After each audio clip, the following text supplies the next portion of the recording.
NoLimitSquad. Today, we're going to talk about the one and only The Dragon, Bruce Lee himself. But we're not going to talk about his background. We're not going to talk about his history, where he was born, his accolades, the foundation of Jeet Kune Do. No, there's plenty of videos for that. There's plenty of articles for that. No, we're going to talk about one thing and one thing only. Why was a 135-pound man able to generate so much freaking power for his size? First, let's take a look at what a 135-pound man looks like. Ready? Here it is. He needs some milk. Okay, I know what you're thinking. 135 pounds regular, a lot different from 135 pounds jacked. Okay, so let's look at jacked.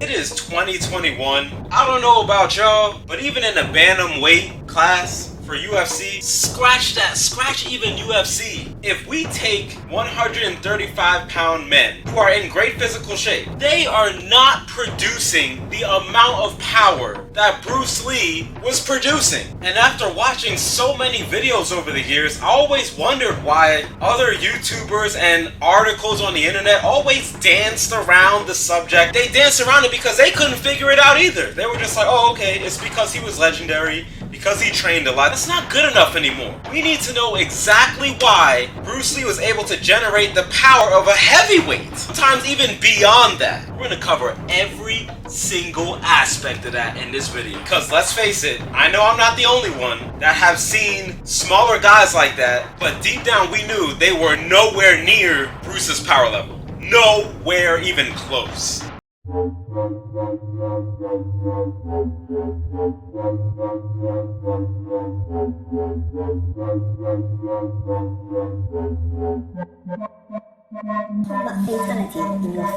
Alright, let's break down technique versus power. I think this is a very important topic to discuss, and a lot of people are going to comment, and I was one of them at first. Well, his technique is good. Does technique matter? Hell yeah, it does. The proper technique can help a weaker opponent overpower a stronger one. We all know that. Now, what I want to explain before I go into this is, please hear me out. I'm staying in my lane. By no means am I any black belt. I'm not pretending to be one. I am not a fight expert. I know how to stay in my lane. That is way beyond my scope, okay? What I do know, however, is physics. So I always like to use this example. A car and a truck are traveling down the highway, about 60 miles an hour. A poor, unfortunate soul wanders onto the highway. In scenario A, he gets hit by the car. Now think of a family sedan. At 60 miles an hour, he's dead. He's gone. No chance. And when the autopsy is performed, you can see the damage to his body.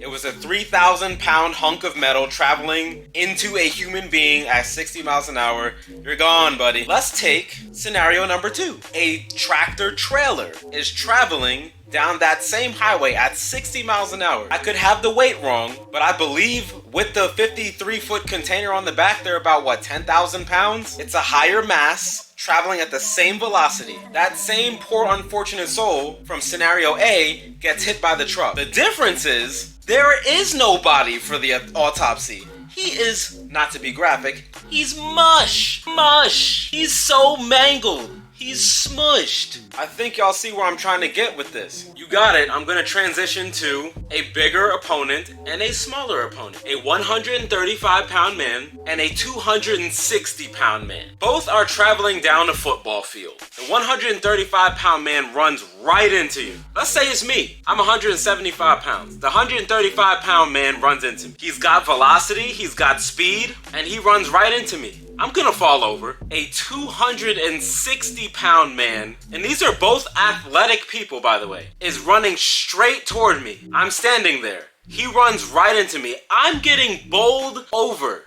He is almost 100 pounds more than me. That ram did more damage to my body physically than the 135-pound man's body did. That is a law of physics. Two objects running at the same speed, the object with more mass is going to do more damage once it collides with the other object. I'm gonna bring it back into technique in a second, because I started this with technique versus power. There's the elephant in the room of getting caught off guard with an attack. For example, if someone's going in for a punch and the opponent countered and attacked as they were throwing the punch, that's going to do more damage. That person throwing the first punch was wide open and they got attacked as the punch was trying to connect with the other one, exploiting an opening. He wasn't expecting that. That did more damage than if he weren't attacking. That's the elephant in the room scenario, but it still has nothing to do with the point I made about the smaller mass at same speed versus the bigger mass at same speed. Now, let's talk about the technique. Bruce's technique was out of this world. Remember, this guy practiced every freaking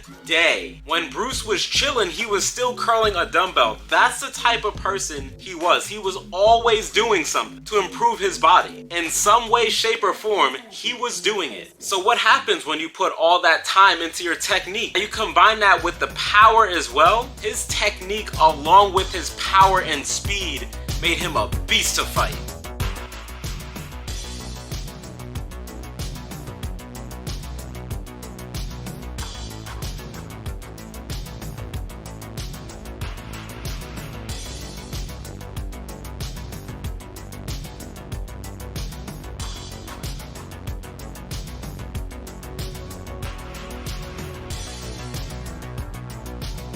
Let's take a look at his routine. This is straight from The Art of Expressing the Human Body, a book on Bruce Lee's exploits. As stated before, he trained every day. Stretching, which increased his flexibility, his martial arts training, his cardio training, daily. Strength training, daily. His isometric training, daily. By the way, here's a list here showing exactly what he did for each specific type of workout and his martial arts practice. I wanted to lay it out here so that we could all see, and if we need to pause the video at any moment just to check it out, remember this was daily. For those that have been an athlete or physically active for a while, we know what it takes to go all in the weight room. And if it's not the weight room and it's another style of training, we know what it's like to put everything on the freaking field for 60 to 90 minutes or possibly even more and push your body to the utmost limit. By knowing that and being in the field ourselves, there is an extra level of respect for any person that can do that daily. Now, not everyone can commit to a daily physical activity regimen because of other things that we have going on in our lives, but it's hella impressive to see that level of commitment, and that level of commitment is rare. You know what's even rarer than that?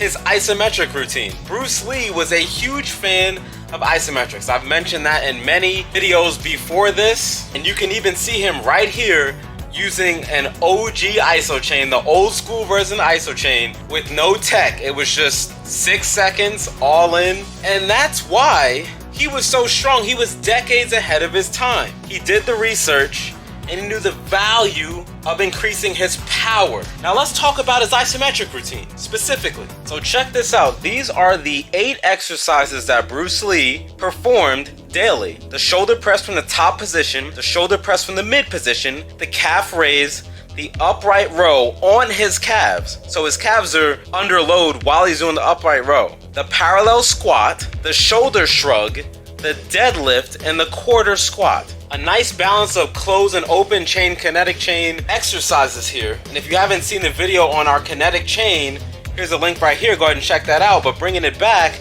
to these 8 exercises, he performed what's called a 1x6 protocol with his Isochain work. Essentially what that means is he performed each exercise on the Isochain only 1 time and for 6 seconds only. Later down the line, he started to increase the time under tension because remember, there was no digital display back then. It was just, here's your chain, here's your wood, here's your bar, go to work. And if you want to progressively overload, increase the time under tension because there's no way to see how much force you're exerting in real time. Bruce Lee did that every single day.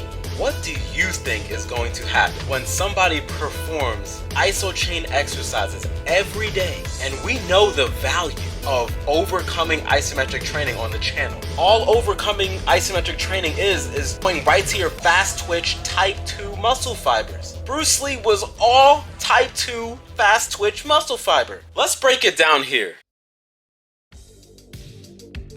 I have a huge gaming history. I love to play video games in my past. When I was learning about the Isochain, one game from the far corner of my memory started to resurface. It was this one right here, Dragon Ball Z Boost Fury. If you're not a gamer, bear with me for a moment. I'm gonna bring this back and you guys are gonna see exactly why I brought this game up. You see, when I was younger and I was playing this game, I never really understood one concept. I knew the story, I knew the characters, I loved the anime, but there was one piece of that game that seemed redundant. Wanna know what that was? The character stat screen. The attributes for each character that you had was broken down into 4 pieces: power, strength, speed, and endurance. See, strength and speed always made sense to me. Strength is how hard you hit, and speed is how fast you move. Those are pretty much the primary components to just straight dominating. Endurance is your cardio, how long you can keep that up. If your endurance is low and your power and your speed are high, then you're essentially a glass cannon. You're only good for about 30 seconds before you get beat up. So it's important to have endurance. So that makes sense too. So then that leaves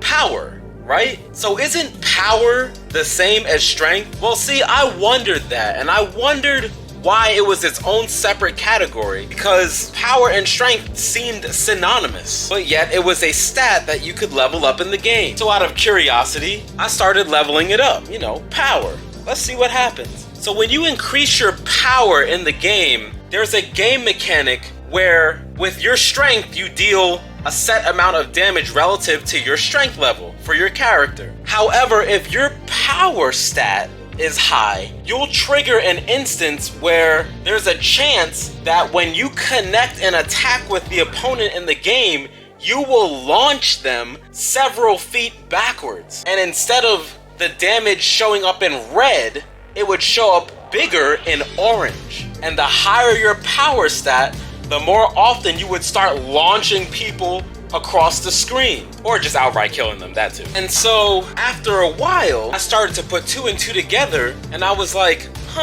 so that's, in gamer speak, a critical hit. That's what that is. Now, all the gamer nerd speak aside, let's bring it back to Bruce Lee. Now, here's something that I made. I wanted to show you guys this. It's a chart representing physical attributes. Each one can be broken down into the ridiculous, but I wanted to focus on the broader aspects of each one. So I used 4 from the game: power, strength, speed, endurance. I also added flexibility, and the last bit being nutrition. Now, if we brought the average human being on this chart, they'd probably look something like this. And this is current 2021 with the obesity epidemic growing day by day. But those are probably the stats of an average human being. Someone that doesn't really work out, is inactive, sedentary. Now we're going to put the stats of someone that works out. They've been working out for maybe, let's say 2 to 3 years consistent. They probably look something like this. You can start to see the differences in areas. Now, let's say we have a veteran. This person's been working out for about 10 years, all around. Let's say their accolades are that they bench 315, they squat 405, and they deadlift 405. They're in a 1,000 pound club for those bodybuilders on the channel. Their stats probably look like this. Now, the cardio can be hit or miss, but I'm just going to say that it's above average.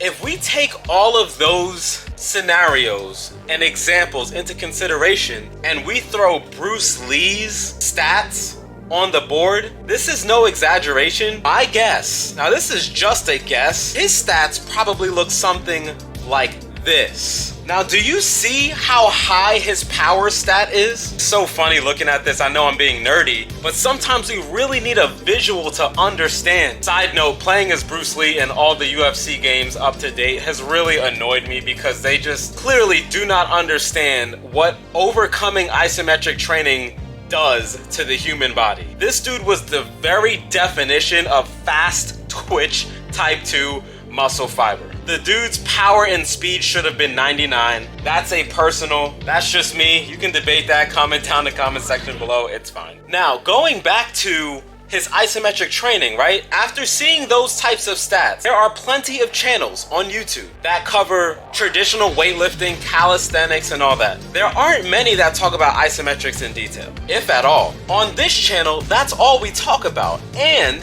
from what we've learned about isometric training, we know that performing these overcoming isometric contractions on the isochain strengthens what? Our joints, our tendons, and our ligaments and the bursae to insane levels when performed consistently. You'll see on other channels like Pioneer that Bruce Lee was all tendon powered. His muscles were so dense. If you read any article or documentary on Bruce Lee, the people that knew him back in the day always said whenever I saw Bruce Lee and he showed his physique to me in person, he was solid. Something to also keep in mind, now this is my personal opinion on his isometric training, the fact that his connective tissues were so strong allowed him to keep up that intensity. Looking at that type of intense program and the fact that he was doing all this stuff daily, mind you, at some point, your body's gonna give. And what's the first thing, we talked about this on the channel, what's the first thing that gives? The joint.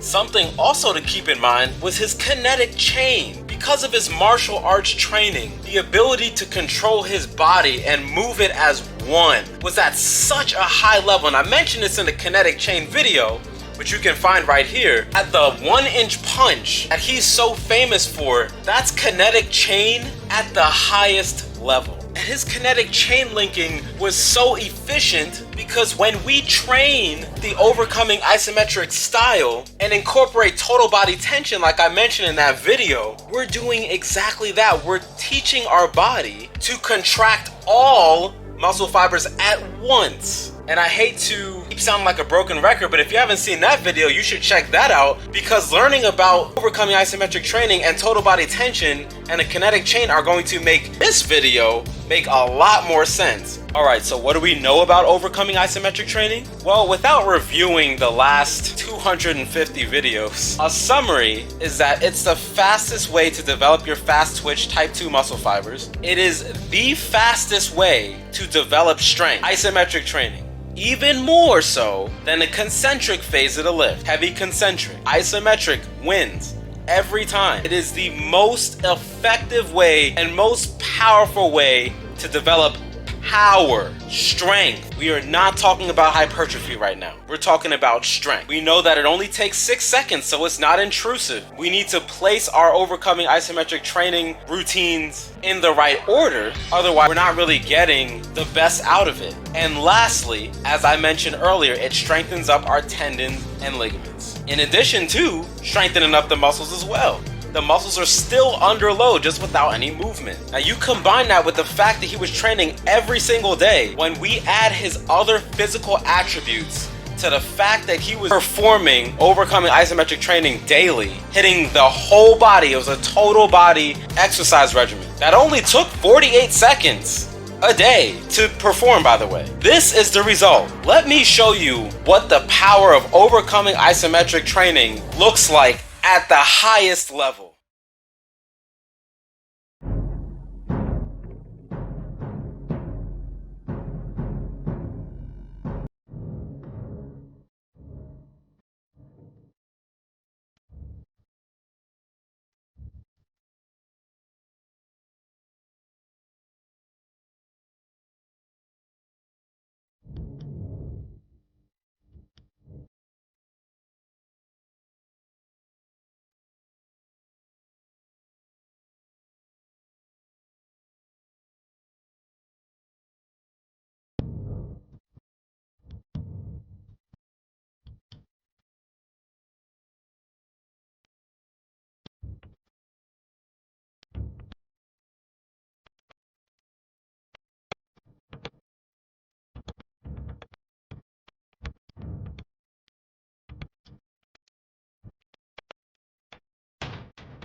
talk about reaching the pinnacle of a specific area of fitness, we think of the most elite tier athletes. When we talk about cardio, we usually think about Usain Bolt. His sprinting, his speed, his cardio, insane. When we think about the pinnacle of powerlifters, we think of the Eddie Halls. We think of the Mountain. We think of the Larry Wheels. These guys are freaking strong. Out of all the list of names, these guys are at the top. When we think of bodybuilders, the pinnacle of bodybuilders, we think of your Ronnie Colemans. We think of your Chris Bumsteads. These people represent the pinnacle of this style of training. Well, when we talk about isometric training, specifically overcoming isometric training, this is what the pinnacle of overcoming isometric training looks like. It's different, isn't it? When we spec, this is nerd speak, when we spec into power and invest all those freaking points into power, we're investing points in all the other aspects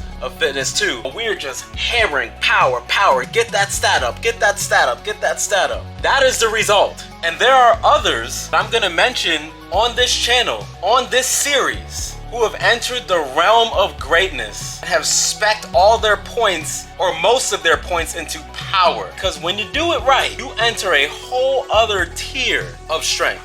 After checking all those feats, Bruce Lee might ask you, what do you think about that? With the confidence and swagger that he normally had off or on screen. But he'd probably end up telling you, don't think, feel. And he'd say that for a different reason, because a lot of people haven't felt overcoming isometric training. But see, Bruce Lee was truly a great mind. He didn't care about what it looked like. He didn't care that he was giving it everything he had on the Isochain and other people were just watching him like, what is he doing? He cared about results. He was the type of person where if he knew a way to achieve his goal, he wouldn't care how silly or unconventional it was. He'd do it because he wants the end game result. As I started my TikTok for promotion of the Isochain with a little bit of dabbling into the Instagram and Facebook reels, the comments are hilarious. But what they've really shown me though is that a gargantuan amount of people do not know what overcoming isometric training is, which explains why most videos on YouTube remain shrouded in mystery and awe over Bruce Lee's power.